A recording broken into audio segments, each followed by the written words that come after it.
Oh, 'di ba? Dami ng serving, oh. Masarap talaga siya. Approve.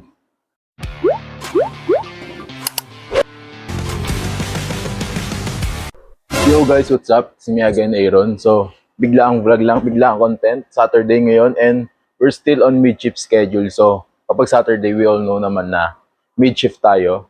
And, ayun, di pa ako nag-dinner. So, naisip ko, itry yung trending na chow fan, kaldereta dyan sa labas. Since yung work natin, malapit lang dito. Hindi malapit, I mean, mismong dito sa Carriedo, sa Quiapo. Ayun, so, this is the perfect timing para i-try yun. Since matagal na siya nagtitrending and I can say na, ayun, hindi na tayo masyadong mahirapan sa pila. Ayun, tumutok yung tigyawat ko kagabi. So, ayun. Dapat talaga, hindi ako kakain for now. Kasi, ayun, kumain ako kanina sa bahay bago ako umalis. Pero, ayun nga, nung nag-check ako ng wallet ko, yung pera ko, saktong 1,000. So, kailangan masuklian siya. Para syempre, para makauwi ako mamaya. Kasi, kapag pauwi, dalawang sakay ako. Dalawang jeep since yung oras ng uwi natin, hindi na natin maabutan yung bukas ng LRT. So, yeah, dalawang jeep. And ayun, itaray ko yun. Tara, lalabas ako. Since, pa-break time naman na ako. Tara, yun, lalabas tayo ng office. Ito tayo, doon. Ay, wait lang. Kalimutan ko kumuha ng payong baka kasi biglang umulan. So yun, may payong na tayo. Let's go!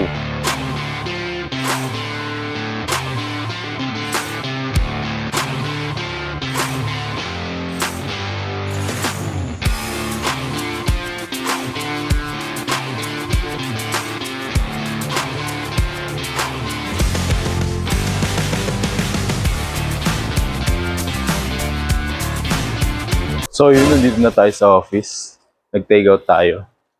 And I can say na, kanina kasi, ayun, nakita ko ang dami ng serving eh. So, partida, siya, tawag dito. Nabili ko siya ng 125 pesos. So, hindi na 'di ba? Hindi natalo, panalo ka na sa presyo. And I can say na budget friendly siya since kaldereta 'to eh. Take out siya. Oh, 'di ba? Dami ng serving, oh. Kung titignan nyo, ayan, no. Ilang peraso yan. Tapos hindi pa tinipid sa sauce. Tapos yung chow fan, isa sa pinipila ng lahat, ayan. Ayan yung chow fan niya. And ay, naamoy kong bango niya. Masasabi mo talaga na hindi siya tinipid sa ingredients, eh. Lalo na talaga to.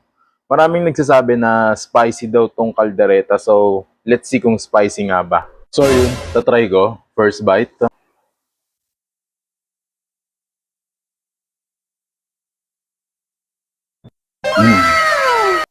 Masarap talaga siya. Approve. Na-achieve niya yung ayun yung sinasabi nung karamihan na talagang spicy siya. Na-prove naman. Yeah, spicy. And ayun, sobrang lambot nung meat niya. Talagang maano mo na talagang hindi siya tinipid sa rekado. And isa pa for me, isa sa pinakapanalo dito, yung serving, yung ganyan. Ganyan karami na serving. Can you imagine? Di ba panalo sa serving? So, yun. Ubusin ko na to. It's break time ko.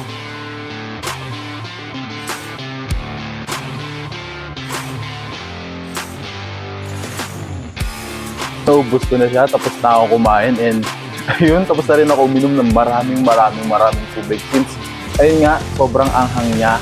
Yung spicy niya. And, that's our content for today. Kung bago ka pa lang dito sa YouTube channel ko, you know the drill. Don't forget to like and subscribe. Kita kita next content ko. Bye-bye!